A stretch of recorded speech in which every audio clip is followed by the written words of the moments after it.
มันแน่มันแน่เข้าพรรษาแล้วอาจจะสดมันกว่าออนออกภาษาหมู่ ไปชุดมันให้เจ๋งใกล้เข้าพรรษานี่แหละเพิ่มเพลินนี่เดินตั้งมันเนี่ยมาเนี่ยนี่ดูท่าทางเลยนะมาได้ใกล้เข้าพรรษาไปเดินมันให้เจ็บกะนี่จะละทาอยู่ฟวัดเองจะลืมกำธรรมะอย่าบอกธรรมะไปละมันให้เจ็บสถาจะลืมดูเจ้าก็จะได้บื้อจะลืมนั่นอันอย่างก็หุ่นนั่นคนมาอย่างจะได้ก็อันนี้มันได้ละกันนี่ว่าลืมไปลืมมากันยังแค่น้อยกันเจ้าสับไปสับไม้นะเป็นละมันละตัวเจ้าอย่าเป็นละสถาจะได้มีแต่สถาจะละตัวเจ้ากะโอ้สถามันจะได้ละนั่งพังนอนพังอยู่เนี่ยกันเจ้านั่นมันละมันตัวเจ้าไปไหนนั่งยินเสียงกว่าเก่ามากไปหำละไปทางใดวันเด้อนี่น่ะนั่นน่ะใกล้เข้าภาษาข้าม10 เช้ากว่าวันได้นะเรียนนี่นะกะมันแน่ยิงใกล้เข้าภาษายิงไปหมู่ยิงใกล้เข้าภาษายิงไปบ่ฮู้โอ้มันได้ไปมันได้ก็เข้าภาษา3 เดือนผมคือไปไหนนะครับพระอาจารย์จะได้ไปไหนพระอาจารย์จะอยู่ในอันโลกมนุษย์เฮาเนี่ยเจ้า3 เดือนนี่นะ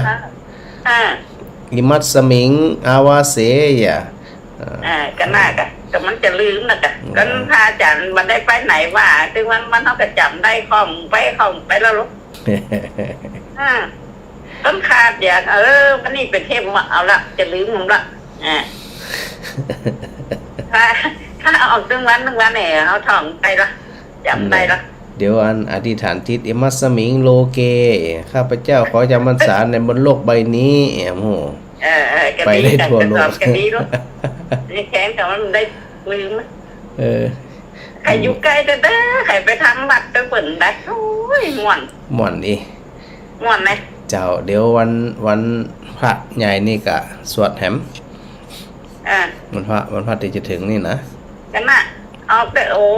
ว่าตัวไปหยัดตัวได้ของได้จะของกันน่ะเจ้าวันฮื้อเนี่ยกะวันฮื้อเนี่ยกับวันศุกร์กะจะวันศุกร์กับเจ้าแรม14 ค่ำนี่กะสวดมนต์เอาไม่ค่ำนั่นแหละเจ้าก็ประมาณ2 ทุ่มปลายเกือบ2 ทุ่มเนี่ยเจ้าสวดมนต์ยังแข็งหมด2 ทุ่มเจ้าจะเฮือนสถาได้สวดตัวนี้นะโอ้แม่ว่าตัวนี้ได้น่ะเจ้าพระอาจารย์ก็พยายามบ่สวดเร็วเกินไปบ่สวดจ้าเกินไปเจ้าเนี่ยมัน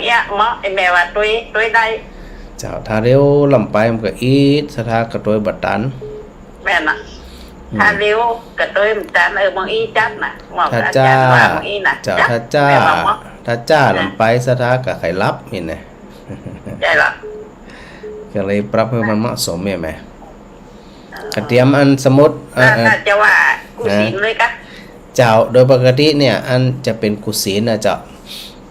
แต่บางศีลที่มีงานมีธุระเร่งด่วนอย่างโมเนี่ยเกาะบ่ได้นั่นแต่ว่าวันศุกร์ที่5เนี่ยคงบ่มีหยังเจ้าคงจะได้สวดมนต์ปาสถาสวดมนต์แม่ว่าโอ้ให้อยู่ใกล้ให้น้อยไปย้ำกระเปิ่นก็บ่ได้สถาอันบ้านตาเดือก็จัดหลายเจ้าเปิ้นมาสวดด้วยมันยังว่ามันแม่มันบ่ใครว่านั่นเนี่ยไปวัดนี่ชุดแต่งชุดปีก็เป็นหยังแม่แรงก็ไปกันนะไปกุศิลป์ชุดแรงชุดปีเจ้าดีละเพราะว่าโดยที่สุดมีที่จังที่เปิ่งก็คือในด้านจิตใจเฮานี่กะจ้ะถ้าบ่มีหมู่นี่ก็มาฮู้จิตใจมันก็ว่าเวเนาะเงียบเหงาอีกะนี่ก็สุขใจจังว่าเนาะเจ้าก็นุ่งกับคนเมากลางเป็นน้ำมันบ่ขลำได้สอนคาถากระถางพ่อครูก็ยังว่าไปกับอีทย่างกลางหาวก็มีเรียกปอยคาถาว่าคนเดียวเนี่ยจ้ะเจ้าปั๊บไปตำนั่นแม่สาธุนะแม่เด้อจ้าแม่เป็นกำลังใจเด้อสาธุเจ้าสาธุเจ้าไม่ได้พอหนองบัวแดงมาสักการเจ้าสาธุสถาสันกำแพง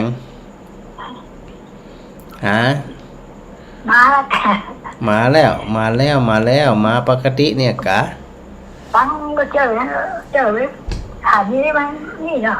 สถานีเป็นเชื่อมสัญญาณให้อาจารย์พระครูสมุวิศวัตวรกิจโจเจ้า เจอกับเป็นน้าอ่ะเนาะบางทีเปิ้นก็บ่ได้เชื่อมสัญญาณอย่างโมเนี่ยกะ เจ้าโดยปกติวันพุธเนี่ยทางคลื่นสีขาวเพิ่นจะเชื่อมสัญญาณให้นะแต่ว่านี่บ่แน่ใจว่าได้เชื่อมสัญญาณไปทั่วหรือไม่เนาะอันนี้ก็วันพุธน่ะเจ้าบ่เป็นหยังอัน104เชื่อมสัญญาณให้โดยตลอดอยู่แล้วเจ้าอันนี้อัน104นั่นแหละเจ้า104ขึ้นมันก็ฝ่ายเห็นเจ้าก็ชัดเจนดีมั้ยก็แม่ไม่ใช่พรชัดเจนจะดีชัดเจนจัดดีเนาะมันธรรมดาน่ะสถามีหูทิพย์เนี่ยมาเดียวนี่นะพระอาจารย์อยู่ลำปางอยู่แถวสักกำแพงบ่ได้ยินดอกถึงได้ว่าค่ะมีหูทิพย์ตาทิพย์เนี่ยมันว่ามีเห็นลำปางเลยอ่ะเจ้าตาทิพย์บางคนก็ตาทิพย์นะพระอาจารย์อยู่ลำปางไปพอ Facebook หันพระอาจารย์หมดเดี๋ยวนี้นะถึงได้ขอข้างหันแล้วมันใบจ้างอ่ะเป็นอย่างก็ได้ยินละได้ยินก็ถือว่าเป็นหูทิพย์แม่กร้านท่านหาชิต้าได้ละเจ้าหาชิต้าที่ป้าเจอให้เราเป็นกับมาหอมเพิ่มใหม่อ่ะพระอาจารย์บวรวิทย์ยำปะมเตียอีอาจารย์บวรวิทย์ยำปะมเตียอีเนาะเดี๋ยวลุงป้าสักวันนะแม่เนาะเจ้าสาธุแม่ใจพรเจ้าสาธุเจ้านั่นแม่สิพันสันซ้ายเอาแม่ขจรก่อนเนอแม่ขจรเอาแม่ขจรก่อนเนอเจ้าสวัสดีเจ้าสาธุเจ้าอย่างบัดเดี๋ยวนี้ให้ป้ากันแต่เนาะให้ป้ากันแต่นำไปได้หันกันกันเตือนะเนาะป้าวันนั้นป้าตั้งข้างถ่ายรูปไว้ตั้งข้างเลยไปหันไหนตีมาจะรอกะวันไปเสียหลวงปู่นะกะวันเผาหลวงปู่ไปด้านประสาทนะกะหันขี้ข้างอีหันขี้ข้างถ่ายรูปขี้ข้างซ้ำกะตีหมอยันว่าแม่ท่านโนเอกท่านมหาบอลวิทย์ท่านไหนอีกก็ยังบอกอันกำไหมถามกำพระอาจารย์บอลวิทย์ไว้กำอีหมูยังว่าล่ะยังไงก็ทายขี้ข้างกันต้องมาเหลียวหน้ามาตั้งแต่ตั้งค้นหนังที่กำเหลียวอีกก็มาหางกำไหมขอไม้กำแม่เอิญพระอาจารย์บอลวิทย์กำอีกกันเนอะบอกว่าไอ้แม่มาเจ๊จ้างแล้วนะก็ขอกำไม้กำประกาศนี่แม่กำอาจารย์มหาบวรวิทย์อยู่ตั้งใดเอาไปตั้งปุ่นแต่แล้วก็ดีเลยท่านขอจงชาติประกาศในแรงกันนอนน่าจะได้ป้ากันนะเจ้าวันนี้ปีหมอเพี้ยนเป็นใครกลับบ้านนี่วันที่14นี่เพิ่นก็มีเวียนเตียนมีอันหลอดเตียนเหรอขนาดเขาจะมีไปน่ะจะย้อน13 14ปีหมอเพี้ยนก่อนแต่เปิดยันหนังสือแต้มให้เนาะเจ้าแต่ทั้งนี้ทั้งนั้นก็คือเอาสะดวกนะแม่นะนั่นแหละกะแต่ใครไปแต่ใครไปทุกทีทุกเฮงอ่ะพระอาจารย์ก็เหมือนเดิมกำเดิมนั่นน่ะก็ไปเดี๋ยวเราคุ้นจังใหม่ไว้ไหนไปมานะมาเลยสมัยแต่ก่อนไปด้วยทุเจ้าทุเจ้าเหมือนป้าไปไหนเขาก็ไปห้าหน้าไหนกะตัวอันกับป้าทุเจ้ามาด้วยกะทุเจ้าเขาบอกไปก็เปิดยังมาได้มาเลยกะอันป้าไปเราเตียนด้วยกันเนี่ยเนอะวันนั้นไปแม่ตาน้อยมาส่งคนข้าจานกะบอกของเจ้าวาดกะไปรอเตียนมาจะรอด้วยกันป้าอีเนอะประเดี๋ยวนี้เปิ้นจะไปอย่าไปจังไห้กับวันปู่อีนะเจ้าต้องมีภาระเราธุระเปิ้นถ้าไปธุระเปิ้นมาซีพื้นนี่นะเปิ้นบอกนะเจ้าบอกให้ปีลูกสาวว่าปีเขาจะไปซีพื้นเปิ้นก็บ่อู้กับแม่นะไม่ใช่บ้านเจ้าเปิ้นก็บ่อู้กับแม่ซะอย่างเปิ้นอู้กับพี่สาวเปิ้นพุ่นดีละชัดเจนได้นะแม่นะแม่ขจรชัดเจนสาธุเนอสาธุเจ้าสาธุเจ้าแม่สิพันเข้าใจโทรมาเนี่ยปัดตันนะโทรมาจัดหลายเตือว่าตันนั่นแน่ตันละที่นี่นะแม่สิพันครับก็บอกให้ดีเหียกะหัวไม่มือแปบให้มาก้าพวกมันประกาศเจ้าสาธุเจ้าเหมือนเราไม่ได้ยินเสียงวันนี้มีบุญมีวาสนาเจ้าวันนี้ได้หันได้ออกรายการสดมั่นใจเนาะแม่ไม่สบายเมาเป็นเมาหัวว่ะกะแล้วจะได้ไปหาเมื่อไปหาหมอหาอย่างเรียบร้อยเหรอเรียนทหาร เจอตนบุญแล้วก็เดี๋ยวก็จะหายแล้ว อ๋อเดี๋ยวจะเป่าอันคาถาผ่านอันอากาศไปเนอะเป่าเพียงอีเนอะ ตุขอหายไว้เจ้า หายมาหายจะได้ นะ มันต้องหายกะบอกข้าต้องอยู่ดีมีสุขกะ หายกันนะคาถา เจ้า คาถาวิเศษแล้วเนาะ คาถาวิเศษจิตใจแกล้วกล้าอาจหาญฮึกเหิมอีกกะจิตใจเป็นที่เอ็มถึงจะสุขใจแหม สุขใจสุขคาถาวิเศษ ดีละชัดเจนนี่นะแม่นะหายเร็วๆเด้อสาธุเจ้าแม่ เจ้าขอให้คงความดีตลอดไปเลยนะ สาธุตะกี้4,000สันทรายอันนี้4,000บะไม่แดงดอยสะเก็ต ไอ้สาเจ้า กะคน พระอาจารย์ เจ้า แม่พอถามพระอาจารย์หน่อยเหรอ ถามว่าจะฮือ เมื่อได้กี่ปีมาแล้วหาแม่ไหว้พระทำวัดเนี่ยสวดโยโสแล้วก็สมาธิ108 ยศแล้วทีนี้ พอแม่สวดไปแม่นับไอสมาธินับไปนับมาแล้วทีนี้แม่วูบไปแม่วึบแล้วแม่ก็สะดุ้งเนาะแล้วตอนหลังมาแม่ก็ว่าเอาที่ได้ก็พอเพราะว่าแม่กลัวจิตแม่ออกไปแล้วก็มันแม่อยู่คนเดียวกลัวบ่มีใครมาหูมาเห็นแม่ก็เลยเอาคืนแล้วก็จบเป็นอย่างห้องก็คะได้เจ้าจริงๆไอตัวที่เฮานับปลุกประคำเนี่ยสิ่งที่ได้นอกจากสมาธิสิ่งที่ได้ก็คือตัวก็ตัวสติแหมตัวสติที่เฮาหันลูกประคำทุกเม็ดเนี่ยอันนี้จะบ่มีปัญหาโดยปกติจิตมันจะบ่ถอดไปง่ายๆแหมนับเม็ดประคำถึงซ้ำเม็ดยังกระจัด เขานับไปเนี่ยนับเม็ดประคำถึงซ้ำจะบ่มีปัญหาหลังสิ่งเหล่านี้นะที่นี่การมีสติเนี่ยมันจะบ่บูบแน่นอนแต่ณขณะที่เฮาบูบเนี่ยแสดงเฮาขาดสติไปสติก็คือการระลึกรู้ขณะนั้นหันเม็ดมะขามทุกเม็ดอย่าจะนั่นดูก่อนว่าหาวันดีคืนดีแม่จะปิดไปสวดมนต์ไปปฏิบัติอย่างเก่าละเจ้าคือเจ้าแม่แล้ววันนี้แม่ไปหาหมอเนาะเจ้าไปโรงพยาบาลลานาเชียงใหม่นี้แล้วก็มันไหลติดหมอเพิ่นบอกว่าแม่ก็เลยบอกว่าคุณหมอแม่บ่ไหวแล้วเนอะมือแม่ลิ้วไปตั้งหลังบ่ได้สุมาวันนี้แม่ไม่ได้ใส่เสื้อชั้นในสกามเพราะแม่เกี่ยวตะขอบ่ได้อีเนาะจะได้ก็ต้องอ้าวแม่มันเป็นยังแม่ขอให้คุณหมอฉีดยาไหลติดให้แม่กำเมื่อปี52แม่ได้ฉีดยาไหลติดอีเนาะเพราะคุณหมอเดชาเพิ่งฉีดให้แม่ตอนนั้นแม่ติดแม่โดนรถยนต์ชนบ้างหัวเข่ารุดมันอันนี้มันก่อนเนาะแม่บ่เอาเจ้าอีเนาะเดี๋ยววันที่5นี้ตุ้ลุงแดงเพิ่น เดี๋ยววันที่5ตุ้ลุงแดงเพิ่นนั้นส่งน้ำพระธาตุเพิ่นแม่จะไปทำแม่บ่สบายแม่ก็บ่ต้องไปหรอกค่ะยังอย่าก่อนหยุดอย่าก่อนบ่เอาแม่ตึงบ่ยังแม่ตึงบ่หยุดเมื่อวันที่1แม่ก็ไปงานปล่อยล้อไม้เนาะเนี่ยคนเฒ่ามันลึงมันเป็นใจเอ๊ะไอ้หรอกก็เลยส่งแม่เข้าไปหาหมอกระดูกแล้วทีนี้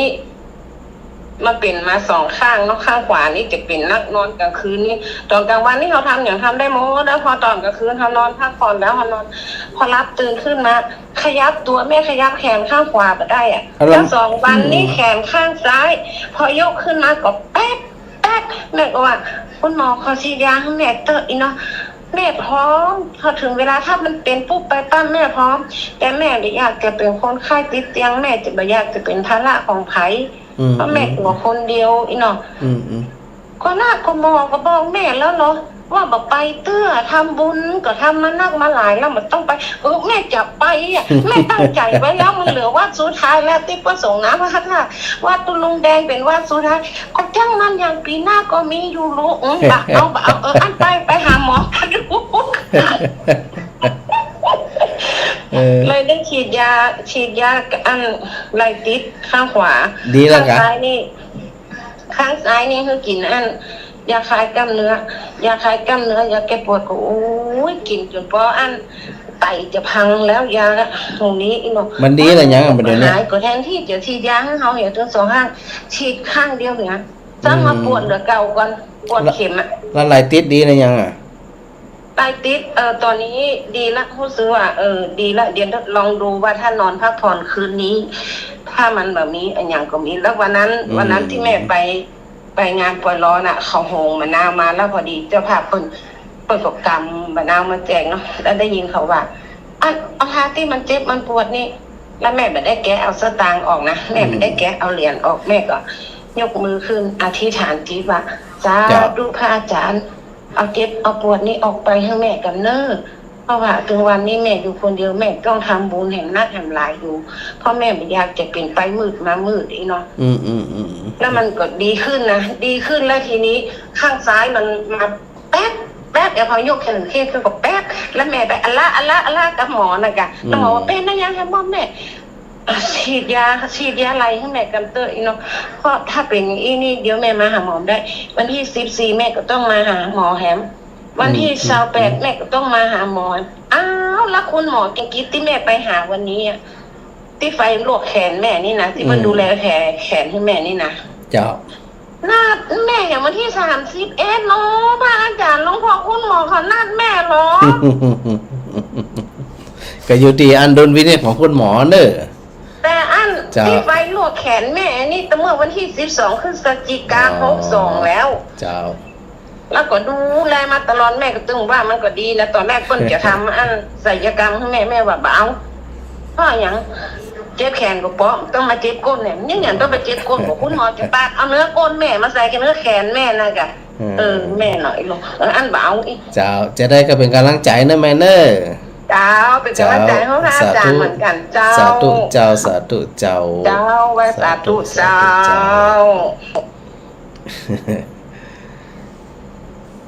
เรื่องนั้นสุขภาพร่างกายเนาะต้อง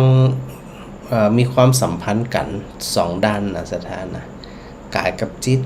บางทีเนี่ยกายมันเป็นนิดหน่อยแต่จิตมันไปยึดมันถือมันก็ไปกันไงอีนะก็ต้องวางมันชัดเจนวันชนะนมัสการครับอาจารย์สาธุโลกครับผมสาธุครับสาธุครับสาธุครับตักขึ้นว่าอาจารย์ไปไหนครับผมตากคืนทำงานเอกสารหลายอยู่ลูกครับผมทำงานหนักด้านงานเอกสารด้านหนังสืองานอย่างโมเนี่ยกะแบ่งเวลาเอาเวลานั่นผ่องเวลานี่ผ่องแบ่งเอาอาจารย์อ่ะถ้าบัดทิศอย่างก็อย่างเอียกกะปะกัน1 วันเนี่ยฟังเทศกับม่วนครับผมม่วนกาคนเตดม่วนเหรอ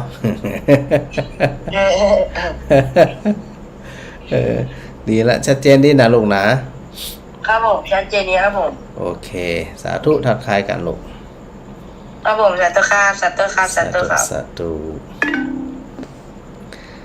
หลายท่านโทรมาตะกี้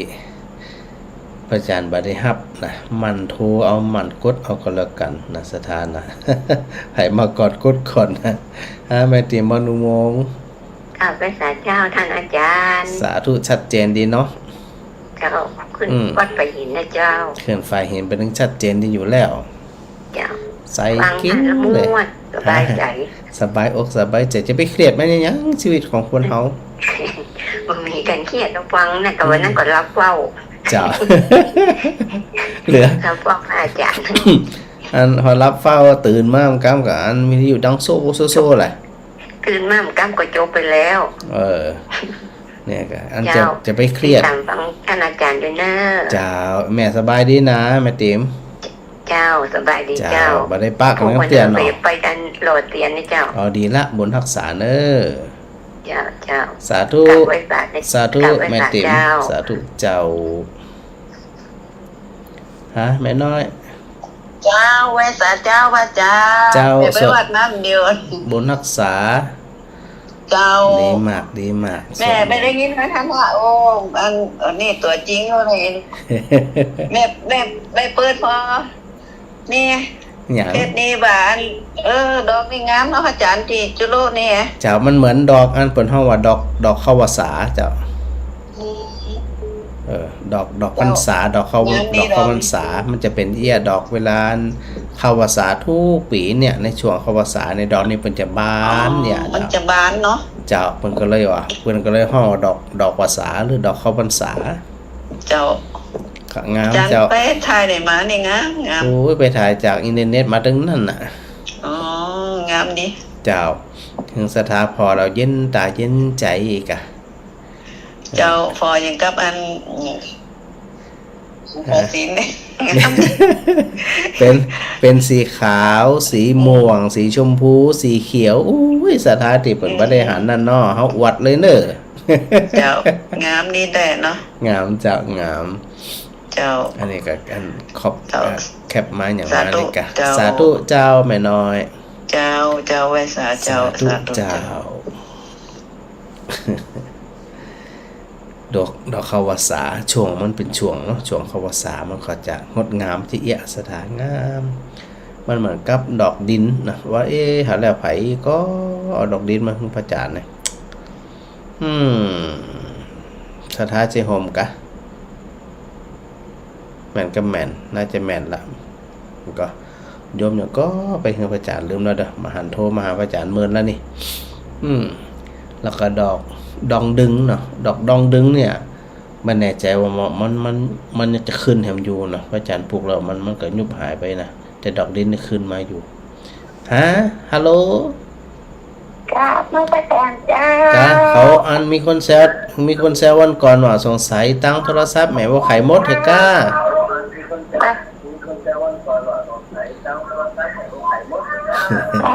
แน่นอน ปิดอยู่กรรมปิดอยู่ก่อน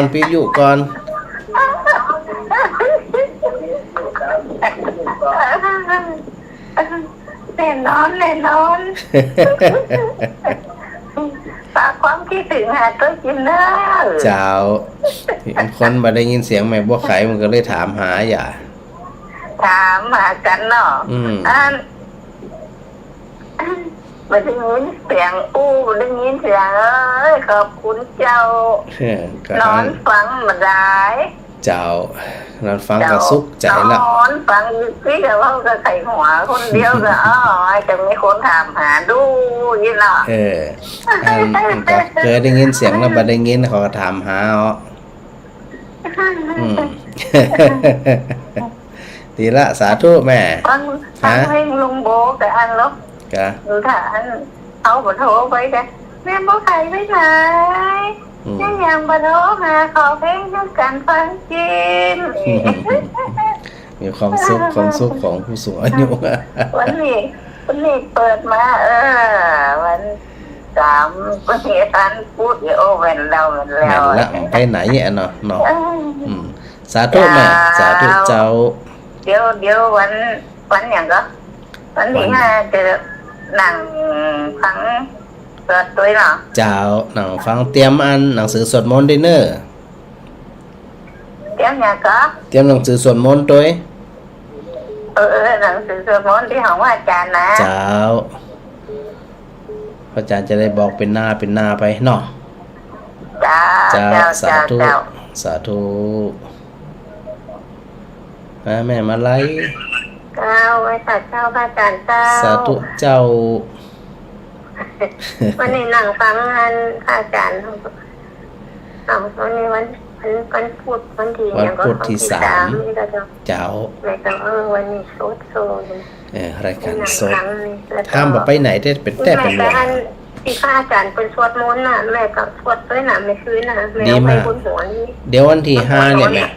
ถ้าเป็นวันพระเจ้าวันที่5เนี่ยก็เดี๋ยวอาจารย์จะ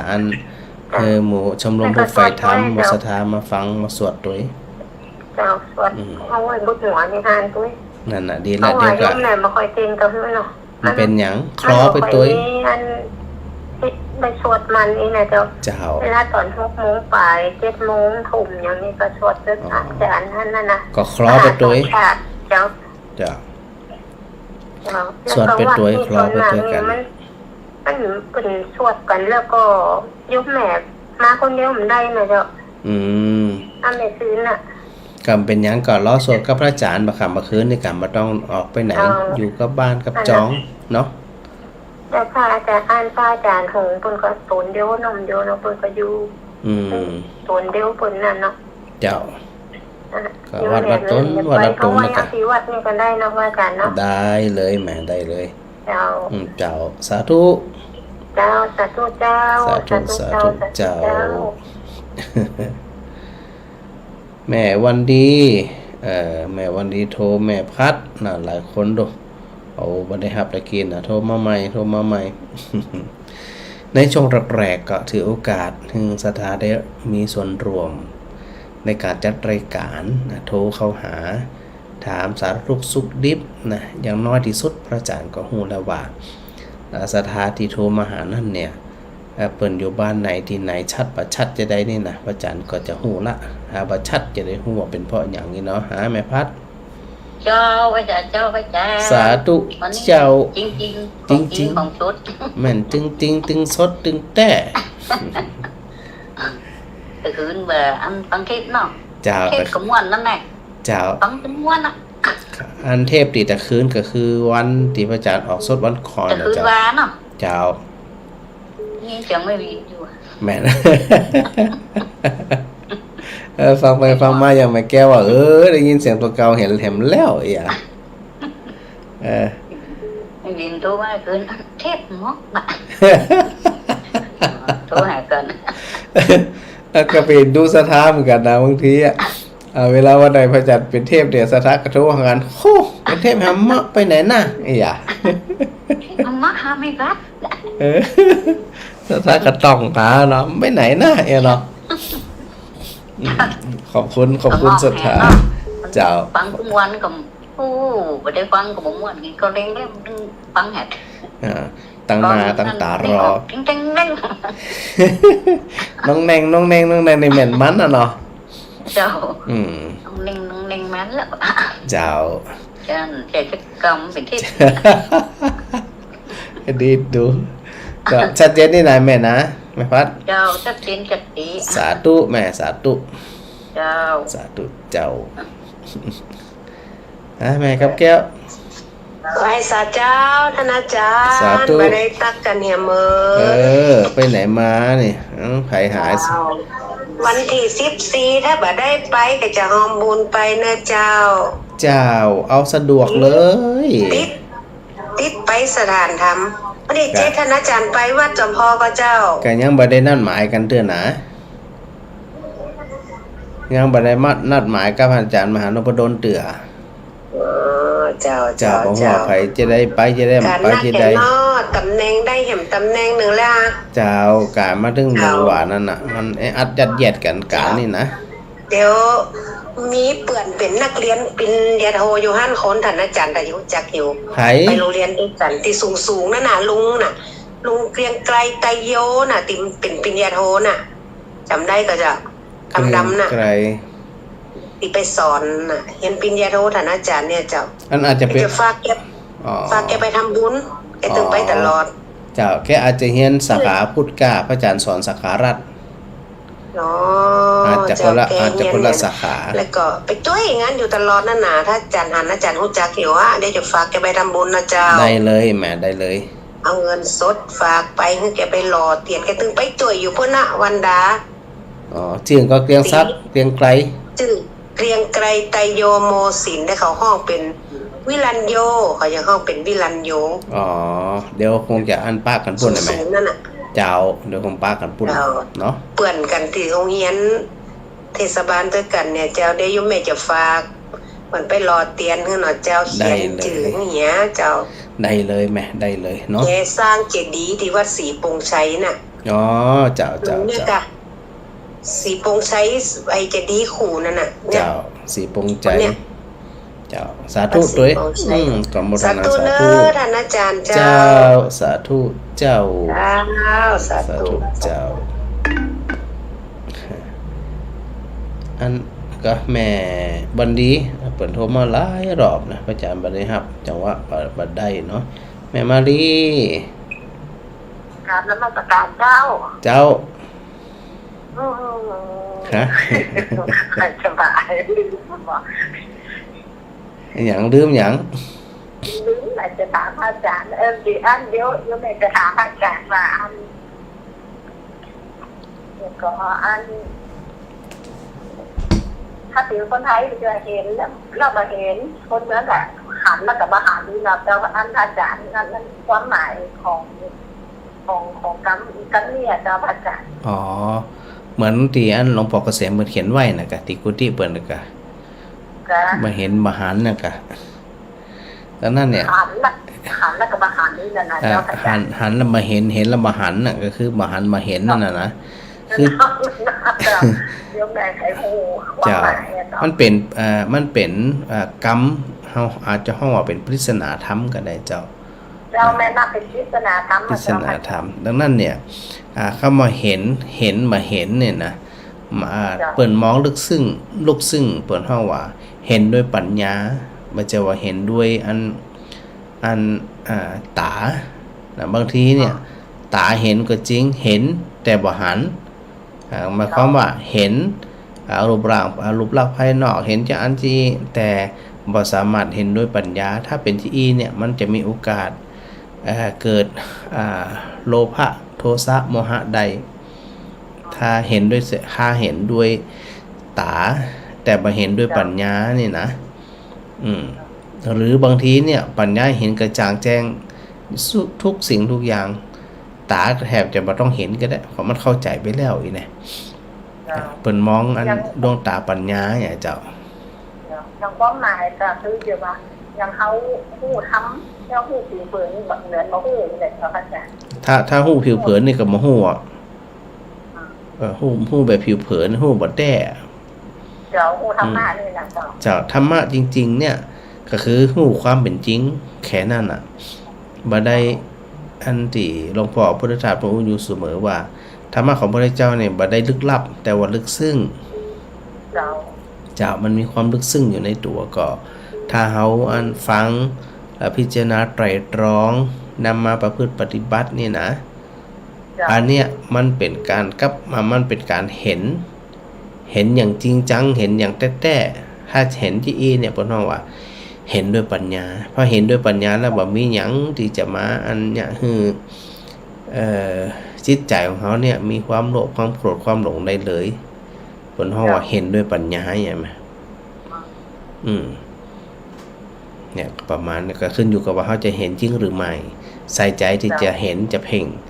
จะใจโยนิโสมนสิการหรือไม่เนี่ยนะค่อยๆปรับเอาเนาะค่อยๆมันบำเพ็ญเพียรทำตลอดไปตั้งแต่อันพระอาจารย์เนาะความหมายของพระอาจารย์ทุกวันเนี่ยก็คือความหมายของธรรมะของพระพุทธเจ้าแล้วเนาะเจ้าอย่างที่พระพุทธเจ้าเปิ่นหันตรัสรู้ธรรมเห็นธรรมก็คือเห็นธรรมชาติเห็นความเป็นจริงเห็นอันสัตว์ที่มีพิษก็คือสัตว์ที่มีพิษก็บ่เข้าไปใกล้ไปหยังอีแน่แต่ถ้าบ่ฮู้มหันก็เข้าไปใกล้มันก็คบเอากัดเอากะแต่ถ้าฮู้แล้วเนี่ยมันก็บ่สามารถที่จะมาอย่างเฮาเนี่ยมีความเดือดร้อนได้จิตก็เหมือนกันปัญญาก็เหมือนกันถ้าเฮาไปฮู้ไปหันตามความเป็นจริงแล้วมันบ่ไปถลำบ่ทำผิดบ่อู้ผิดบ่คิดผิดอีแน่ลักษณะจะเป็นจิยะแม่มาลีจ้าวันที่5นี่ปะกันเนาะแล้วก็วันที่5พบกันเจ้าสาธุเจ้าสาธุเจ้ามาแฮมหลายท่านขจายเดี๋ยวอันจะเข้าสู่สาระธรรมแล้วนะหลายคนมาโทรมาแม่อ้อยกรรมนมัสการเจ้าสาธุเจ้าเดี๋ยวถ้าก่อนที่อันจะไปมาเลยมาไหนมาวัดอุทุมพรก็ไปมจรกะมจรก่อนอย่าวันที่หยังวันที่ว่าวันนั้น13 14วันที่14เจ้าเดี๋ยวนี้อย่าเจ้า แล้วก็อันนั้นอุทุมพรในวันที่โอ้โห เดี๋ยวยังบ่ได้อูสราคำเตือ เดี๋ยว จะ อู ไปทั้ง2วัดนั่นเนาะ เจ้าเดี๋ยวอูนฮือเนี่ยเจ้าสถามาสวดมนต์ไหว้พระตัวอูก็ต่างปลงตัวอย่างตัวมากกันหลายอยู่แล้วก็เดี๋ยวก็ประชาสัมพันธ์ไปต่างอันหลายกลุ่มบ้านนะ แม่เบิกเคยไปอันเดียมันจะรออ่ะ อยู่ในจูนี่ได้พระจันทร์อัน ก็มัน ไป ไม่ได้ไปอ่ะมันรถมันหมูมีอ่ะตั้งนี้ เดินไปโอ้ โอ้ ไอ้ยังอุทุมพรนี่เลยก็จะเดินอยู่ โหอย่างที่ได้นี่จุเจ้านี่ฮะไอ้เหรอ ยังบอกโหตั้งจะได้ผ่านไปผ่านมา อย่าง ไปยันตรงเด็กไปส่งเด็กตั้งปุ่นนะ อุทุมพร อ่านแต่ทีมันจะรออย่าง อ๋อ ปุ่น เป็นน้ำปุ่นดีเนี่ยเดี๋ยวอันได้ไปป้ากันปุ่นอยู่แล้วไหม อันนั้นเนาะ เจ้า เดี๋ยวจะบอกสายบุญทั้งหลายก่อน นั่นไปเลยช่วงเจ้าดูเหมือนว่าจะติดภารกิจอยู่ช่วงเจ้า เตียนเป็นจะไปอันทำบุญกัน เดี๋ยวอันอาจจะอันไกลๆเพนเหมือนกับพระจันทร์จะเข้าไป แล้วอุสมพรนี่ยังเป็นทางการเดียวเนาะ เจ้า เดี๋ยวพระจันทร์แจมกำเนอร์ ก็ เจ้า อันจะไปกันถ้ามีรถนี่จะไปกันหลายอยู่เนี่ยมันมอนี่นะ เจ้ามาเลย มอ บ้าน จะ ม ร อ อนะ อุ้ยแถวบ้านมอผมก็ฟังพระจันทร์จัดหนัก นักขนาดหรอก หนักข เดี๋ยว นาด จะถามมันอันน้องแง้วเขาก่อน ยมแอลก็บ่ได้ไล่หากันลำเดียวนี่เป็นจะได้พร้อมของสบายดีอยู่ก้ายมแอลฟัง สบายดีก็ ตอนนี้ มัน น่า เหมือ จะ น ฟัง นานจะป้าหน้ากันเนี่ยเตือน เจ้าภาระหน้าที่เนาะ เดี๋ยวถ้าใกล้ๆเดี๋ยวจะเกินแกก่อน เจ้าลองจวนฮอนเนอร์ เจ้า เจ้าสาธุแม่ เจ้ากราบนมัสการเนอเป็นกำลังใจท่านเจ้า เจ้ามีคำทันหนึ่งปันโทมาได้เนอะจังหวะบดีนะแม่วันดีเปิงได้หายแซบ แม่สีกุล กลับไว้สาท่านพระอาจารย์เจ้า เสียงสะท้านอย่างชัดเจนเหมือนกับอยู่ข้างๆวัดเนี่ยเนาะ จ้ะบอกให้แม่อ้อย อย่าง บอกแม่อ้อยสารไปเอาไหนเนี่ย สารแปลว่าอี เจ้า มีฤทธิ์มีเดชมีกำลังอะเนาะ เจ้า สารเป็นเลยเหาะเป็นเลยน่ะ เหาะไปเลย มันจะไก่รู้เนาะ บอกให้เปิดมาเอาหมูบ้านหนองร่องแท้ ดูเขากว่าจะไปบ้านหนองรองจะใกล้ กูเตียกับไปจะกันเหรอบอกให้เปิด ลองจวนกันพอกะ จักกะ ก็น่ากันลองจวนกันพอกะ ดีละได้พบกันก็ชื่นใจนะแม่เนาะ เจ้า เจ้าสาธุแม่ เจ้ากำลังใจท่านแน่ เจ้าสาธุเจ้า เจ้าสาธุเจ้าฟังอยู่ทุกวันน่ะ เจ้า เป็นแทบกับฟัง ได้ยินตัวเก่าก็ส่องได้ยินคนอื่นส่องอ่ะนะกะ ดีละเนาะ เจ้า สาธุมันเป็นความสุขอย่าได้อูกันได้ถามทักกันทางกันละกันแล้วไป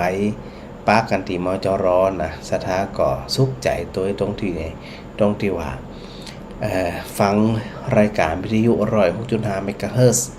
ของวิทยาลัยสงฆ์นครลำปางนี่นะบางทีเนี่ยฟังกันได้ยินเสียงกันโทรหากันอย่างกันหลายคนเนี่ยที่โทรมาเนี่ยบ่เคยหันกันเลยแต่มีความคุ้นเคยกันก็อยากจะหู้จะหันจะปะหน้าปะตาสนทนาเนาะตัวเป็นกัน แม้กระทั่งศรัทธาหลายคนที่เป็นบ่ได้โทรนะบ่ได้โทรเลยนะฟังพระอาจารย์มา2 ปี 3 ปีเนี่ยบ่ได้โทรเลยแต่มีความตั้งใจที่จะไปพบพระอาจารย์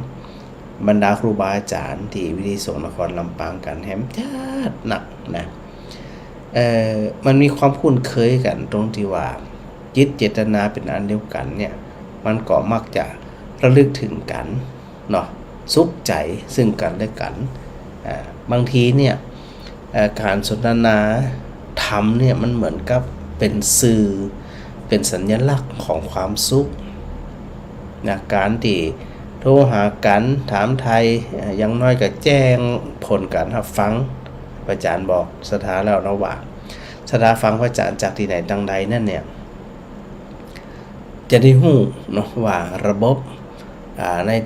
สัญญาณในแต่ละคืนนั่นเนี่ยมีความต่างกันจะได้บางทีก็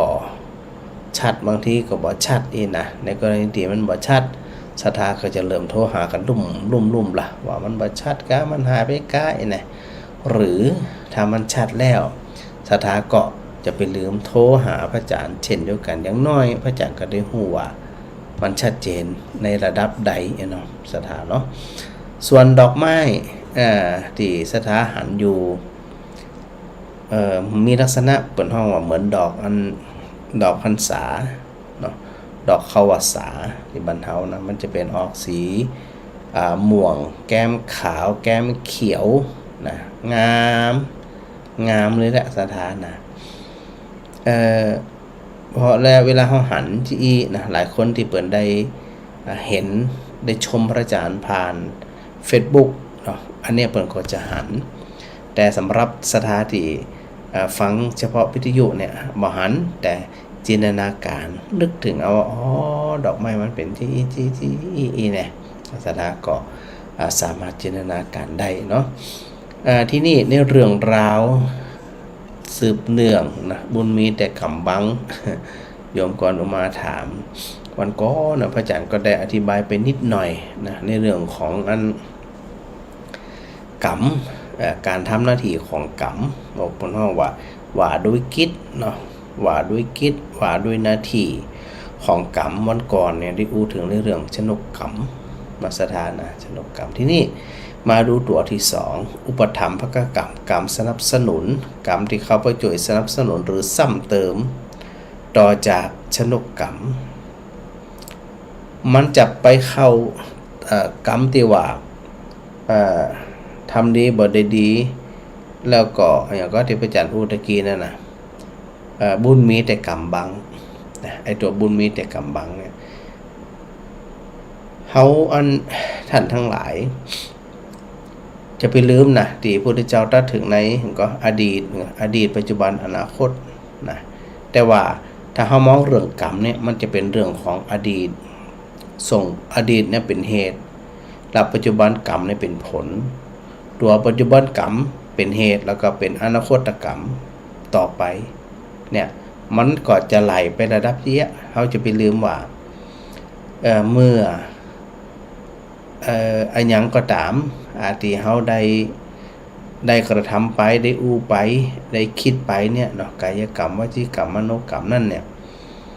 มันจะหนักจะน้อยมันขึ้นอยู่กับว่าปริมาณที่เขาทำไปเนาะอุปถัมภกกรรมเนี่ยกรรมที่เข้าไปอุดหนุนกรรมที่เข้าไปซ้ำเติมสถาต้องจำไว้ที่ว่าตัวกรรมเนี่ยเป็นคำกลางบาบวกบาลบนะกรรมนี่บ่ใจว่าเป็นสิ่งที่ดีต่ออันหรือว่าเป็นสิ่งที่บ่ดีต่ออันบ่ใจกรรมก็คือกรรมแต่ถ้าจะฮู้ว่ากรรมนั่นดีกรรมนี่บ่ดีเนาะเวลาเราไปฟังสวดกุศลธรรมะอกุศลธรรมะนี่นะมันก็จะแยกของมันโดยอัตโนมัติแต่ทั้งนี้ทั้งนั้นอะหยังก็ตามที่ได้ทำลงไปนั่นเนี่ยมันบ่ไร้ผลมันบ่สาบสูญมันบ่หายนะแต่ว่ามันจะบรรเทามันจะเจือจางหรือสิ้นสุดไปเมื่อใดจะใดนั่นก็ขึ้นอยู่แรงแห่งกรรมตัวอุปถัมภ์นั่นเนี่ยนะถ้ามันเป็นอานิสงส์หรือว่าเป็นกรรมดีเป็นความดีเนี่ยตัวอุปถัมภกกรรมก็คอยสนับสนุนให้ดียิ่งขึ้นไปเช่นคนที่เกิดมาบ่ลำบากนะอยู่ในครอบครัวที่พร้อมก็ถือว่าเป็นบุญแล้วมันก็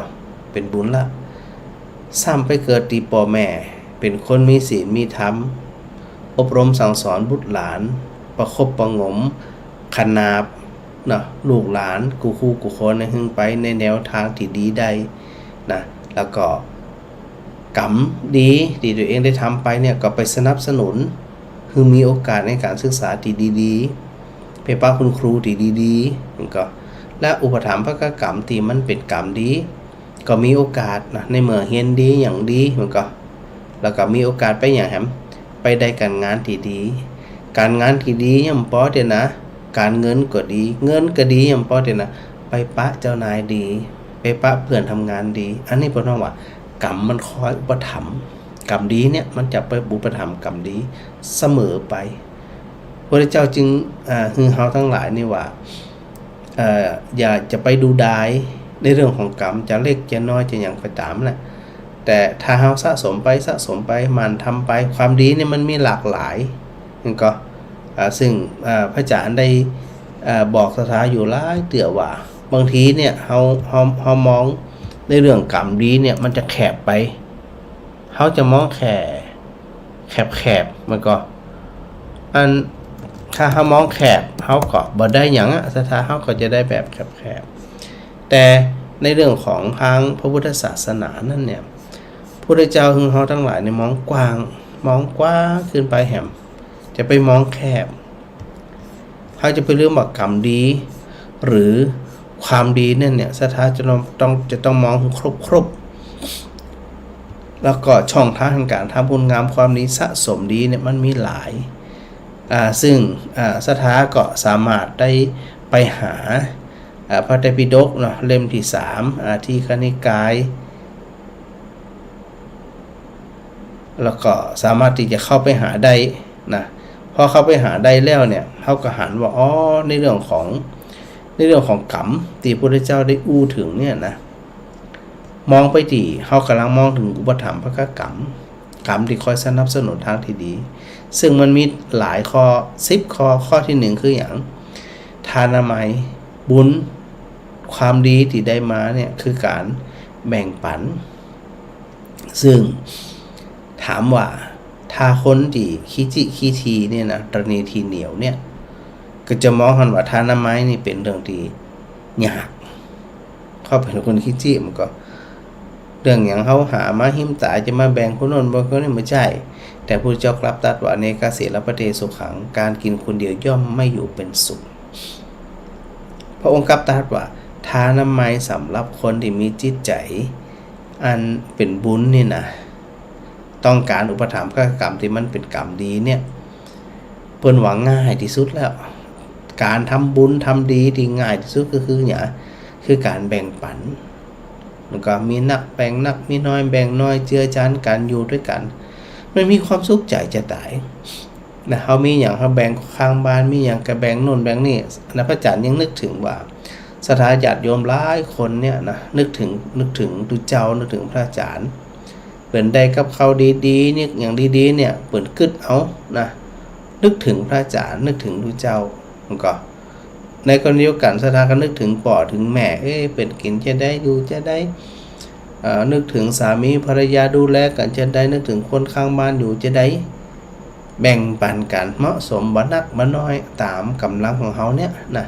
มีอย่างกะยิบยืนหึ่งแก่การสุขใจจะตายคุณเจ้าบอกว่าตัวทานามัยเนี่ยเป็นตางม้าแห่งบุญหรือตางม้าแห่งความดีเนี่ยง่ายที่สุดละเพราะมันเป็นเรื่องวัตถุสิ่งของมันบ่เกี่ยวกับอวัยวะมันบ่เกี่ยวกับชีวิตมันเป็นเพียงแค่สิ่งของถ้าฮือสิ่งของมาได้บ่ฮู้จักตานบ่ฮู้จักฮือคุณธรรมอย่างอื่นก็บ่ได้งอกเงยขึ้นในจิตใจอย่างแน่นอนอันนั้นน่ะดวงแรกก็คือจะต้องหมั่นแบ่งปันนะแบ่งปันคนนู้นแบ่งปันคนนี้นะจะนักจะน้อยก็เป็นหยังมันเป็นการบ่งบอกถึงนิสัยใจคอว่าคนนั้นเนี่ยนึกถึงเฮาจะได้แล้วก็ระลึกถึงเฮาจะได้ในเมื่อเปิ้นระลึกถึงเฮาขนาดนี้มันเป็นธรรมชาติก็จะต้องระลึกถึงความงามความดีต่อกันแล้วก็เอื้อเฟื้อดูแลซึ่งกันและกันมันบ่ขาดสูญแน่นอนนะสถานะนอกจากนั้นสถาจะไปลืมนะพระอาจารย์กำลังอู้ถึงเรื่องอุปถัมภกกรรมในฝ่ายดีกรรมที่คอยสนับสนุนค้ำจุนในทางที่ดีข้อที่2ก็คือศีลไม้บุญที่ เกิดขึ้นอันเกิดจากการรักษาศีลการรักษาศีลบ่เสี่ยงของบ่เสียของเนาะมันบ่เกี่ยวกับเกี่ยวกับอย่างแต่ว่ามันเป็นเรื่องของการควบคุมกายวาจาจึงกายจึงวาจาของเฮาเนี่ยเขาจะไปควบคุมจะใดก็มีศีลเส้นศีล5ข้อก็ตรวจสอบตัวเองอยู่บ่อยๆตรวจสอบตัวเองอยู่เสมอนะแล้วก็ประพฤติปฏิบัติไปตามนั่นแล้วจะได้บุญบ่เกิดบุญมันเกิดสุขภาพร่างกายแข็งแรงตัวนะโรคภัยไข้เจ็บก็บ่ค่อยเบียดเบียนตัวเดินทางไปไหนมาไหนก็มีความแคล้วคลาดปลอดภัยตัวมันจะมีแต่ดีแล้วก็ชีวิตในตัวเฮาก็จุ่มเย็นชีวิตของครอบครัวก็จุ่มเย็นบ่ด่าทอกันบ่ทะเลาะเบาะแว้งกันเพราะต่างคนต่างมีศีลอยู่ด้วยกันเหมือนเปิดห้องว่าเหมือนพระพรหมเนาะสถานเนาะบ่ทะเลาะเบาะแว้งบ่ขัดแย้งกันบ่หาเรื่องหาราวใส่กันนี่นะมันเป็นเรื่องที่ง่ายที่บ่ต้องไปสิ้นเปลืองอะไรหยังแล้วข้อที่3ซ้ำให้นะภาวนาหมายบุญสำเร็จอันเกิดจากการฝึกอบรมจิตใจใส่ใจอธิษฐานถามพระอาจารย์ตะกี้ว่าเวลาทำสมาธิก็ดีทำกำหนดสติก็ดีเนี่ยมันเป็นประโยชน์ทันทีและบุญเกิดทันทีที่จิตสงบและเป็นประโยชน์ทันทีที่มีสติหู้เท่าทันหู้รู้ตัวทั่วพร้อมในขณะนั้นนะถ้าเขาฝึกมันตามมาแห่งบุญคือความสุขมันซ้ำง่ายมันซ้ำง่ายตรงที่ว่าเป็นการฝึกฝนจิตใจของเขานี่มีความกล้าแกร่งเข้มแข็งอดทนบึกบึนบ่หวั่นไหวจิตคำว่าภาวนาซึ่งพระอาจารย์ได้หลายรอบหลายครั้งเลยว่าคำว่าภาวนาบ่ได้หมายถึงเฉพาะหนังรับตาอย่างเดียวเนี่ยบ่ใจเพราะศัพท์คำว่าภาวนาแปลว่าเจริญอันยังเจริญจิตใจเจริญใจเจริญใจเจริญหูได้จะได้ว่าใจเจริญหูได้ก็ต่อเมื่อจิตใจนับแน่นมั่นคงบ่หวาดหวั่นบ่เสียใจง่ายบ่โคตรง่ายบ่ด่าง่ายบ่ว่าง่ายบ่จังง่ายและบ่ทุกข์ง่ายสถานลองคิดพอก็ว่าอานิสงส์หรืออุปถัมภกกรรมฝ่ายดีเนี่ยมันจะมีความสุขขนาดไหนมันไปดูที่จิตใจเลยเห็นเรื่องโน้นเรื่องนี้ก็เฉยๆอย่างแม่มาดีถามนักเรียนเนี่ยเรื่องว่าหันกับบ่หันเนี่ยนะหันเหมือนบ่หันบ่หันเหมือนหันเนี่ยนั่นก็เหมือนกับตานอกตาในนะตานอกตาในตานอกก็คือตาที่เขาไปหันเนี่ยนะถ้าตาหันแล้วสำหรับคนที่มีใจหันแหมหรือว่ามีปัญญาหันแหมซ้ำสว่างสวายตึงภายในตึงภายนอกหันแล้วจะได้แล้วมันจะได้ปล่อยวางเห็นคนชอบเห็นคนบ่ชอบเป็นเรื่องเป็นราวจานจีเหตุการณ์เกิดขึ้นจานจีเขาไปหาแล้วมันเป็นที่อีรูมันเป็นที่อีรูสถาคือจีมันเป็นการฝึกบนห้องภาวนาหมายบุญสำเร็จอันเกิดจากการทำจิตใจให้มีความเจริญคือมีจิตใจได้เข้มแข็งได้ยินคำพ้นที่ฉินนินทาว่าอะไรเฉยๆบ่หวาดหวั่นแต่จะได้นะบางคนเนี่ยทิ้งเลยนะทิ้งอารมณ์ถ้าทิ้งอารมณ์หมันเข้าคนที่จะนินทามันก็อิดเหมือนกันหรอคนที่วางเขามันก็อิดใจเหมือนกันนะมันสามารถว่าเขาคำคืนคำวันได้มันก็อิดเหมือนกันพออิดเข้าสุดท้ายมันก็ยุดคนเดียวมันก็เหมือนเฮาหนังสมมติว่าเดินไปนี่หมาเห่าเนาะถ้ามันบ่ครบนะหมาเห่าแต่เตือนจะได้หมามันก็ถึงจะอิดมันจะบ่เห่าต่อเป็นอันขาดเฮาก็มองธรรมชาติของหมามันก็หันคนแปลกหน้ามาเนี่ยมันก็หันความเป็นธรรมชาติในสิ่งที่เขาเป็นคนนั่นเป็นคนนี้เป็นถ้าเห็นธรรมชาติจีเขาก็บ่หวาดหวั่นละมันเป็นที่อีรูหมดแดงหมดแดงหมดส้มนี่นะธรรมชาติมันเป็นที่เขาฝึกใจเขาละเขาฝึกใจเขาหู้เขาทันแล้วหมดแดงเนี่ยไปแตะมันบันไดเนื้อมันห่วง มันห่วงหังห่วงไข่ห่วงมะม่วงห่วงสักปะที่มันไปตอมนี่นะเขาไปจิ้มจะได้ธรรมชาติของเขาอ่ะแต่ถ้าเขาจะกินไข่มดแดงอ่ะมันเรื่องอย่างจะต้องเอามือไปล่วงแม่มันครบอ่ะเดี๋ยวอาจารย์ได้ว่ามันก่อนนะว่ามดแดงเนี่ยมุมหนึ่งก็ถือว่ามีความกล้าหาญเด็ดเดี่ยวป้องกันตัวเองมุมหนึ่งมันหมอหูตัวว่ายิงดุยิงสวกตัวใดมันยิงแต่เร็วต่ออันมันจะหูตัวหรอจะครบน่ะปันจนเกณฑ์กลมันน่ะอันจี้ขึ้นเลยนะ ปากมันครบเนี่ยแต่มันจะหูตัวนะว่ามันจะต้องตายฮะก็ไผก็ตามมันมดแดงครบเนี่ยมันต้องดึงออกยิบออกปุ๊บล่ะตายล่ะนะเขาไปหันธรรมชาติเขาไปเข้าใจธรรมชาติของมดแดงเรื่องอย่างเขาจะไปเอามือไปจับมันแมงปองกับมันกันรู้จักเค็บมันกันแมงเว้าเหมือนหรอมันมีปีดอ่ะเขาก็หู้มันอยู่หรอคนทั้งว่าฝึกจนหู้จนเข้าใจต่อให้มันไม่พิษร้ายแรงจะได้ก็ตามมันไม่มีผลกับเขาเพราะเขาคุ้มครองกายคุ้มครองใจโดยการเข้าใจในสิ่งที่มันเป็นที่พระอาจารย์รู้ว่าพระเจ้าได้ทรงตรัสรู้ธรรมอย่างชัดเจนคือไปหันความจริงที่มันเป็นเขาเป็นไส้เดือนกับงูเหมือนกันลักษณะยาวๆเหมือนกันแต่งูต่อหึ่งตัวเต่าไส้เดือนถ้าเป็นงูพิษจะได้มันก็ดึงมีพิษไส้เดือนใหญ่เต็มที่ต่ออันละจะได้มันก็เป็นไส้เดือนมันบาดครบบาดตอยบาดเจ็บบาดปวดสักอย่างแต่สำหรับคนที่บ่ฮู้จักไส้เดือนบ่ฮู้จักงูบ่สามารถแยกได้ว่าอันอย่างมีพิษอันอย่างบ่มีพิษอันตราย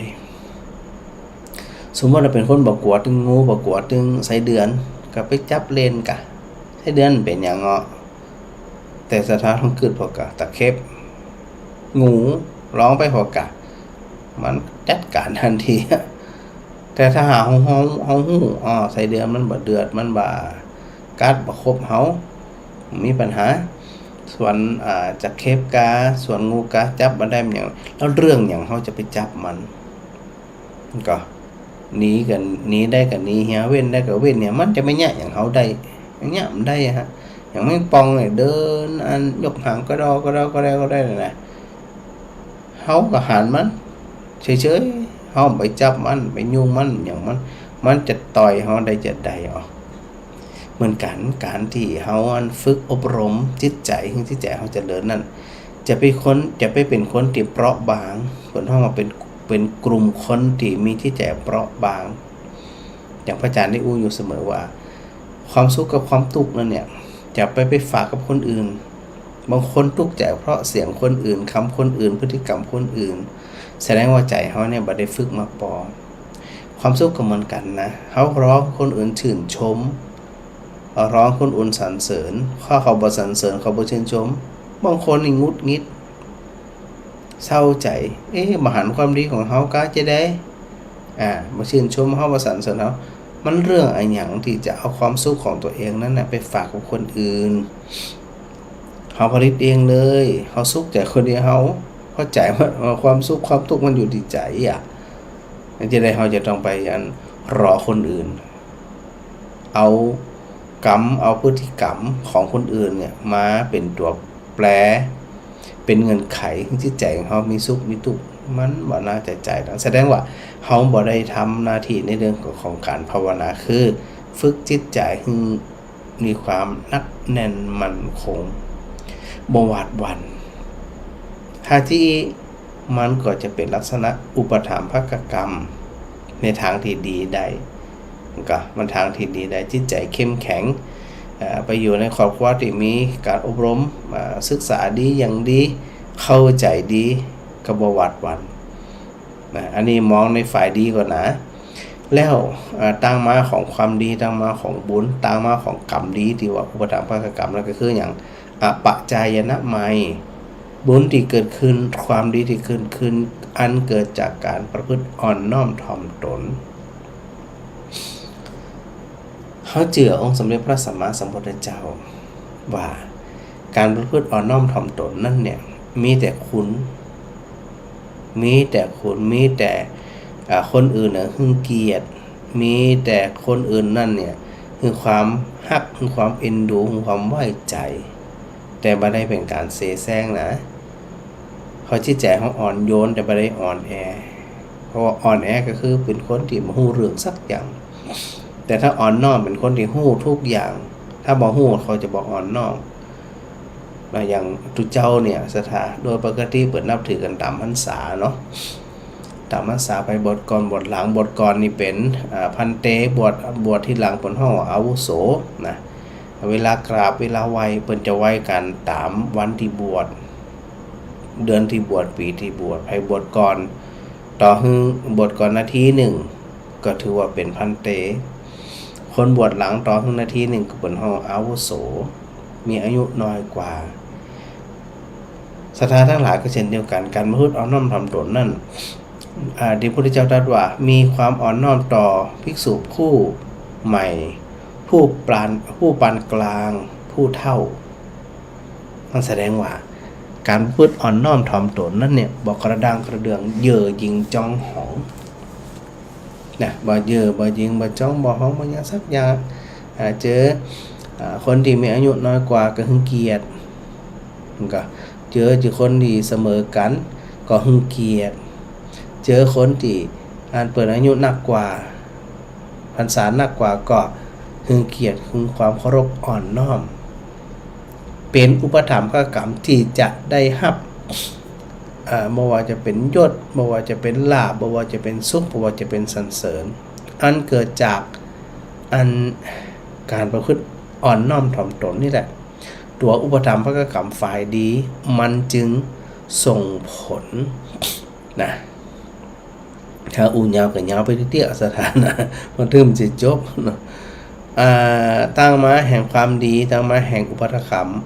ถัมภกกรรมต่างที่ดีนั่นเนี่ยก็คือวายาวัจจะไหมความดีหรือว่าบุญที่เกิดขึ้นจากการขนขวายด้วยการช่วยงานวัดงานหมู่บ้านงานส่วนรวมงานป่องานแหม่งานปีงานน้องงานบ้านไกลเรือนเคียง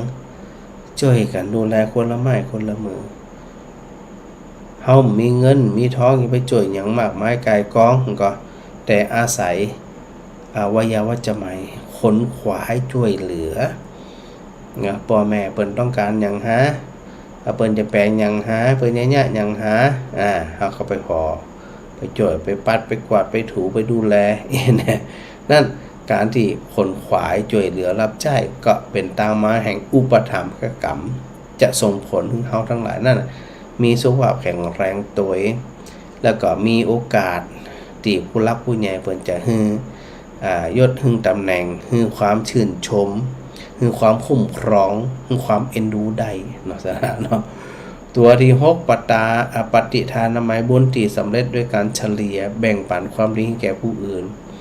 ตรงนี้เนี่ยหันมองไปถึงในเรื่องของการทำบุญอุทิศส่วนกุศลไปหุ้งกับผู้ที่ไว้ชนโดยลักษณะนะตัวนี้เนี่ยการเฉลี่ยความดีแบ่งปันคนอื่นก็คืออย่างบารณีทีเหนียวอย่างดีก็บอกกันไปอย่างบดีก็บอกกันไปว่าอันนี้บดีเนออันนี้บดีเนอแล้วก็ถือโอกาสแสดงความกตัญญูต่อผู้ที่ล่วงลับไปว่านี่คนเนี้ยเปิ้นได้ทำความดีที่พ่อแม่เป็นผู้ให้อุปการะคุณเฮาเป็นผู้ให้กำเนิดเฮาพอเพิ่นตาลมหายใจจากไปมีโอกาสทำบุญด้วยที่ส่วนกุศลหรือคนที่ทำคุณงามความดีต่อบ้านต่อหมู่บ้านต่อสังคมต่อครอบครัวก็นึกถึงคุณงามความดีทุกครั้งที่เฮาทำบุญก็ถือโอกาสอุทิศส่วนกุศลไปให้คนโดยงดงามสถานะงดงามข้อที่7ปฏิอนุโมทนาไมบุญหรือว่าความดีที่เกิดขึ้นด้วยการแสดงความมุทิตาหรือยินดีกับคนอื่นโดยมันมีความอิจฉาริษยาตัวมุทิตาจิตเนี่ยจะไปทำลายเสียซึ่งอย่างก็ความอิจฉาริษยานะถ้าไปทำลายความอิจฉาริษยาแล้วมันก็จะมีแต่ความสุขความเจริญกะชื่นชมยินดีแล้วก็เป็นการแข่งกันในการทำคุณงามความดีมันมีแต่ดีเนาะสถานเนาะข้อที่8ธรรมสวรรค์นามัยบุญที่สำเร็จด้วยการฟังธรรมศึกษาธรรมอย่างสถานถึงวันเนี่ยมีโอกาสฟังธรรมจากครูบาอาจารย์ หลายรูปหลายตนสุดท้ายก็เก็บไปทีละเล็กละน้อยเนาะฟังแล้วชื่นใจเข้าใจสุขใจที่เพิ่นฮ้องว่าการที่เฮาฟังธรรมสนทนาธรรมตามกาลเวลาที่เหมาะสมเนี่ยนั่นถือว่าเฮากำลังสร้างอุปถัมภกกรรมในฝ่ายดีโดยข้อที่9ธรรมเทศนาใหม่บุญที่อันสำเร็จด้วยการสั่งสอนอบรมคือความรู้สถาที่ฟังรายการก็สุขใจพระอาจารย์ที่เป็นผู้ที่อันนำหลักธรรมของพระองค์มาสาธยายก็สุขใจให้ผลเพราะว่าเฮาเนี่ยหมู่เฮาเนี่ยกำลังสร้างอุปถัมภกกรรมต่อกันโดยเนาะสถานสุดท้ายเนี่ยทิฏฐุชุกรรมบุญที่เกิดขึ้นหรือว่าอันหยังกระจามความดีที่เกิดขึ้นโดยการทำความคิดเห็นให้ถูกต้องเพราะว่าทำความเห็นให้ตรงว่าดีก็คือดีบ่ดีก็คือบ่ดีบ่ลำเอียงเพราะหักบ่ลำเอียงเพราะจังบ่ลำเอียงเพราะหลงบ่ลำเอียงเพราะเกรงกลัวความจริงเป็นจะได้หันความจริงเป็นจะอันนี่เพิ่นฮ้องว่าเฮา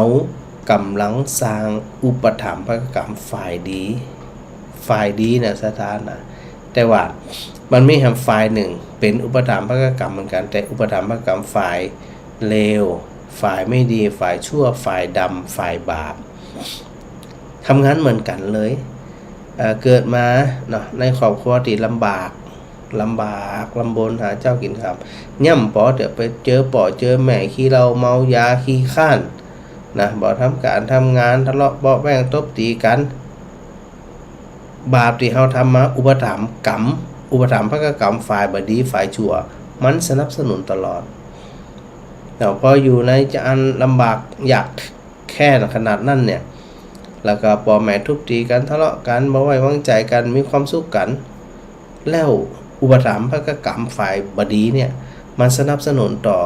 บ่มีโอกาสได้หำได้เฮียนก็มีเงินมีทองบ่มีสติปัญญาบ่มีกระจิตกระใจที่ไปหำไปเฮียนเพราะทะเลาะบ่แว้งกันเมื่อบ่มีโอกาสได้หำได้เฮียนแล้วมันจะมีโอกาสในการ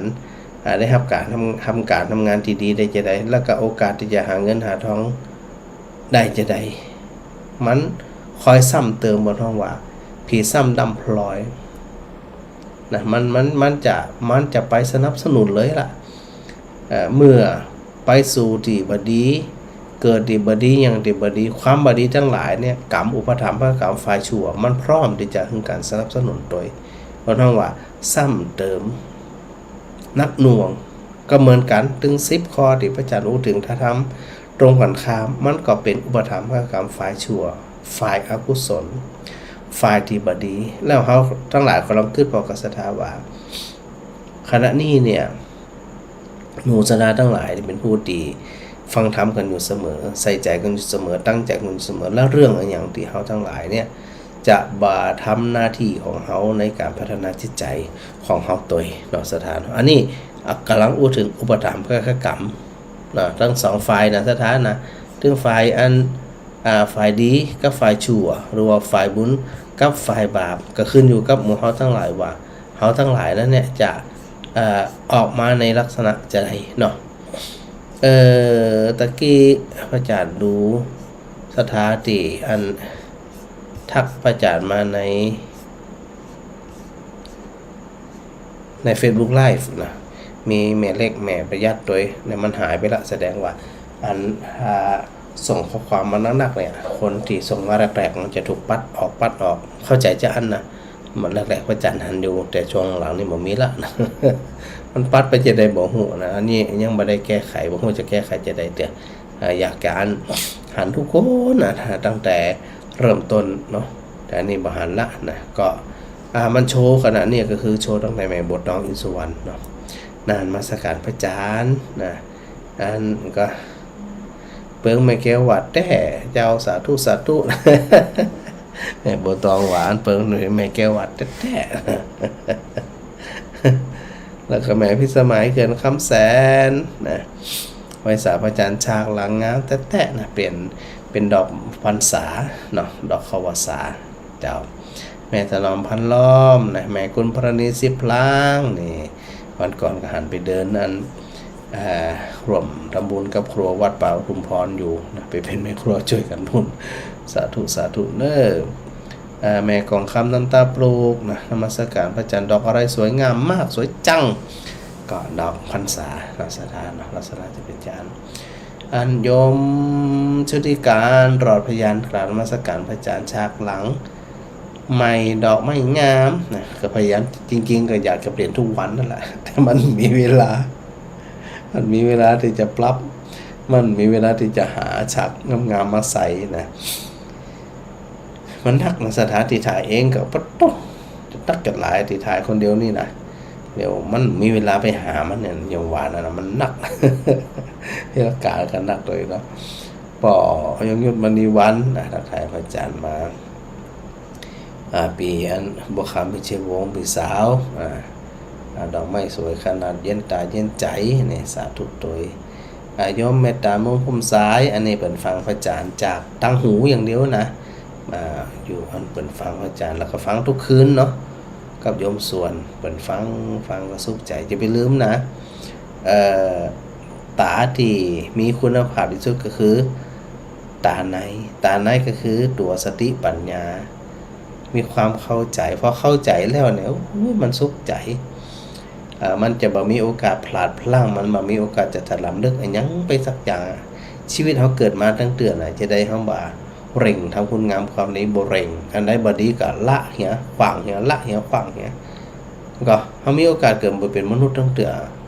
เราก็ต่อไปเขาหัวเป็นอย่างตอนนี้เนี่ยเขามีกำลังแห่งสติปัญญาอยู่เขาก็ทำเต็มกำลังเนาะทำความดีจะไปเครียดจะไปสมองมันอย่างปลุ่มปลือเนาะโยมเพนกาฟังนะนมัสการพระอาจารย์มาสาธุโดยเจ้าแม่มาลี พระอาจารย์เจ้าจะออกจะนี่แหละเจ้าพระอาจารย์แม่ซื้อท้าเป็นห่วงคนละเสียงพระอาจารย์พอดีคือสัญญาแล้วก็นอนเลยเจ้าพอเสียงพระอาจารย์เดิมมันตึงโดนตึงแดดตึงฝนนะเจ้านะคะแหมแต่ขอบคุณแม่สุนันทาจัดหลายเจ้าเดี๋ยวใกล้ๆเนี่ยจัดนั้นเราจะเดี๋ยวพระอาจารย์ก็สลับเทพละอันป้าทลายโจรมีอยู่ก่อนเลยทราบเดี๋ยวไปพอกำจับมาแน่ใจน่าจะมีอยู่กันมันซุกจะซื้อไปถวายเจ้าติเป็นเม็ดนะคะเจ้าเดี๋ยวพระอาจารย์ต้องพร้อมกำมาเจ้าขอบคุณจัดหลายแม่เจ้าสาธุขอผ่านเนอสาธุเจ้า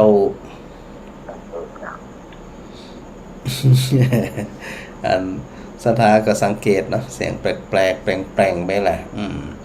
อาจารย์ก็เริ่มรู้สึกตัวแล้วนะตอนนี้นะ แต่ใจมันสู้ไงใจมันสู้สถารอฟังตั้งใจฟังเนาะก็ถือโอกาสได้บาดได้พบอันผู้ใหญ่จิรเดชทิศบุญญเดชทิธรรมานะประหลวงบ้านแม่ทะสาธุด้วยเน้อนะแวะเวียนมาทักทายพระอาจารย์โมทนาสาธุโดยนาประหลวงวันชนะวันชนะได้อันทักทายพระอาจารย์มาโยมแม่อัญชันวงศ์เงินสาธุแม่สุนันทากาดีนะนมัสการพระอาจารย์สาธุนะอันประหลวงบุญญเดชว่าฟังฝากถึงแม่บัวไข่ลูกบ้านมาแจ้งความครับสาธุแจ้งความอย่างแจ้งความอันเดี๋ยวก็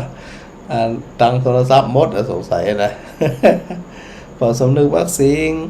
นมัสการพระอาจารย์สาธุแม่วันนาวัดดอกไม้สวยแน่สาธุตัวเนอแม่กับสีขันแก้วนะสาธุแล้วก็แม่รำไพ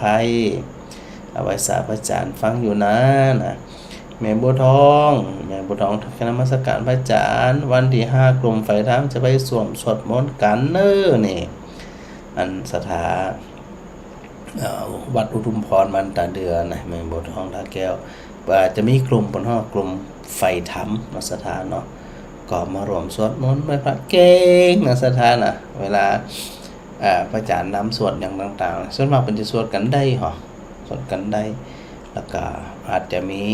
ในส่วนของการสวดภาษาบาลีนะถูกความหมดถูกความเป็นอย่างแต่พออันพระอาจารย์ก็แนะนำว่าการสวดภาษาบาลีที่ สระรสสระรสสระอัตสระก่อนออกเสียงจะได้นี่นะท้าอย่างที่ว่าน่ะคนเฒ่าคนแก่เปิ่นบ่ได้จบสูงจบหยังสักอย่างแต่ว่าสมองเร็วเข้าใจเร็วนะเหมือนกับว่าเปิ่นมีปัญญาปารมีเปิ่นมีความเปิ่นมีความพร้อมนะพร้อมในการที่จะเข้าใจและเข้าใจได้ดีเข้าใจได้เร็วนะเพิ่นฮ้องว่าอันมันจะธรรมดาเหมือนกันนะสตาอันต่อให้มีอายุนะบ่ได้ห้ำได้เรียนบางคนบ่ฮู้ตัวหนังสือเลยนะแต่พออูไปแล้วเข้าใจเร็วหรออันนี้เพิ่นฮ้องมีปัญญาดีขนาดเหมือนบางคนอาจจะจบสูงเรียนสูงแต่มีตัณหามานะทิฏฐิสูงมันก็บ่มีความหมายหยังเนาะกับตัวเก่าตัวกับอันสังคมตัวนี้นะอันนี้ก็ต้องชื่นชมศรัทธาเราอย่าไปลืมนะวันที่5เนี่ยศรัทธาก็ที่ฟังพระอาจารย์อยู่ตังบานเนาะพระอาจารย์ก็จะถ่ายทอดเสียงประมาณเนี้ยนะนำศรัทธาสวดมนต์ไหว้พระตัวอย่างตัวเนาะแล้วก็อันเตรียมหนังสือสวดมนต์ที่พระอาจารย์ได้แจกไปพร้อมที่จะสวดมนต์ตัวอย่างตัวถามว่าแม่อยู่ในมุ้งอยู่ในชุดแล้วแต่ว่าเปิดหลอดไฟอยู่นะมันยังหันตัวหนังสืออยู่หรือแม่ตาบดีละมาขำมาคืนถอดตัวหนังสือบ่หันแม่จะนั่งก็ได้นอนก็ได้นะโดยระลึกถึงและใส่ใจสวดตัวก็ได้นะถ้านั่งก็ยกมือไว้สวดตัวอย่างตัวบนห้องว่าคลอไปเรื่อ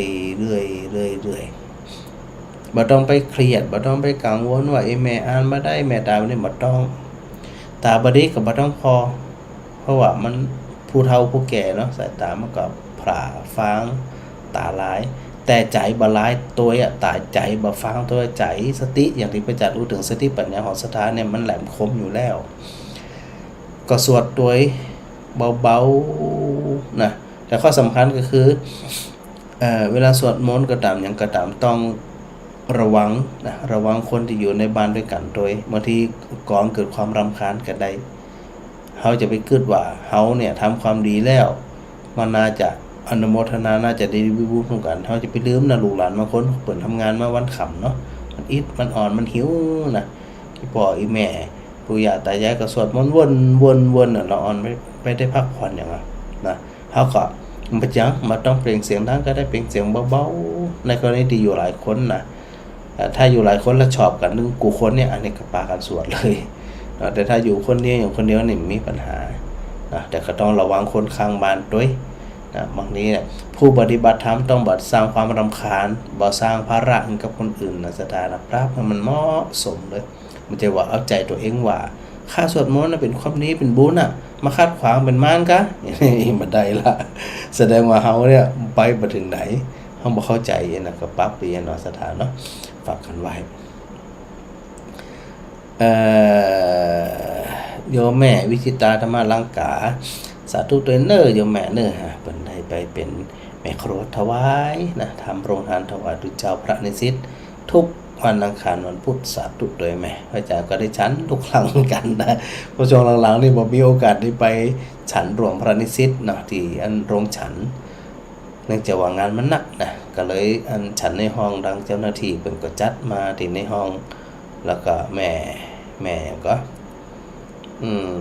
แม่อมรนะเพิ่นก็นำมาฮือที่ในห้องด้วยแล้วก็ฉันกันหลายรูปด้วยเนาะแม่เนาะสาธุด้วยเนาะยายสมเช่นจักนะดอกไม้งามขนาดนี่สาธุด้วยโยมคำสุขโยธินสาธุโยมต้อยชนิดานะแม่เรนูชัยวงศ์ผู้ใหญ่แบ่งนะผู้ใหญ่แบ่งอันกับฟังพระอาจารย์ด้วยแล้วก็ทักทายพระอาจารย์สาธุประหลวงวันนี้ก็อันส่งพระอาจารย์ไปดูวัดไหนนะวัดไหนของอุทุมพรเนี่ยยามันโหศรัทธาก็เลยให้อันผู้ช่วยประสิทธิ์จากขับรถไถจากนิคมมาตัดยาลงลึ่งนะวันนี้นะต้องผู้ช่วยอันเชิดซักโดยหลายคนกะพระอาจารย์ก็บ่ได้อยู่เฝ้าเพียงแค่สั่งการอย่างเดียวเพราะว่าผู้บริหารที่ซื้อเชิงนโยบายสั่งอย่างเดียวนะศรัทธานะอย่าไปยักกูอย่างมันแบ่งก็ แบ่งเวลาบ่ได้แบ่งตัวบ่ได้นะก็จัดการไปทำมันสาธุโดยประลองแล้วก็โยมกรอุมาปัญญาคามสาธุสาธุนะผู้ช่วยศาสตราจารย์ดร.ฟังอยู่ชอบมากเจ้า สาธุนะเหลือเวลาทำเกินชั่วโมงฝ่ายแน่นอนตามที่อู้ไว้ก็คืออันเดี๋ยวสถาก็เดี๋ยวพระอาจารย์หาอันนี่ก็เทปเก่าๆนะสถาได้อู้ได้ฟังได้อย่างก็พยายามมันจัดเยี่ยสถาแบ่งเวลาปัจจุบันพระอาจารย์อันเปลี่ยนเป็นเทปเราจะได้พักเลยบ่ได้พักเลยนะสถานะมีงานเอกสารบางส่วนจริงๆนักเนี่ยที่จะต้องไปเคลียร์ไปอย่างแต่พยายามปรับรับสายหำสายนะแม่บัวเฮ้ยตาพระอาจารย์ก็ว่าวันนี้เสียงแป้งเสียงแป้งกับวันนี้แม่โลดจำมาได้ถ้าบอกว่าชื่อนี่ยมแม่มาโหแล้วเนี่ยก็เสียงแตงนมเป็นวัดกะเสียงแตงนมก็เสียงแตงนมยังแม่จะดูย้อนหลังพระอาจารย์น่ะที่ดอกอันอย่างสีม่วงๆอ่ะเจ้าอันนี้เป็นดอกอันพรรษางามแม่ดูดอกพรรษาอีกอ่ะเจ้าแม่ดูอันจากไหนจากอันนั่นกะแม่จังดูเพราะว่าอันหลานสาวแม่มีเน็ตบ้านปุ่นแม่ไปดูบ้านเขาอ่ะหลานเนี่ยบ้านแม่มันมีเหมาะบางทีเบิ่งว่าไม่ก็ดอกชัดก็ได้มันจะมี3จั่น5จั่นเจ้าจะงามอยู่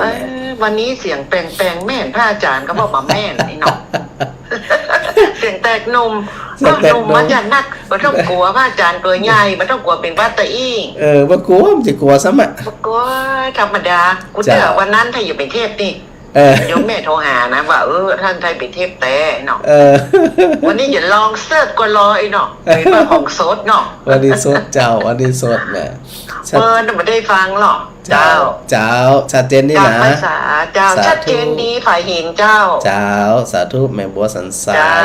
สาธุเจ้า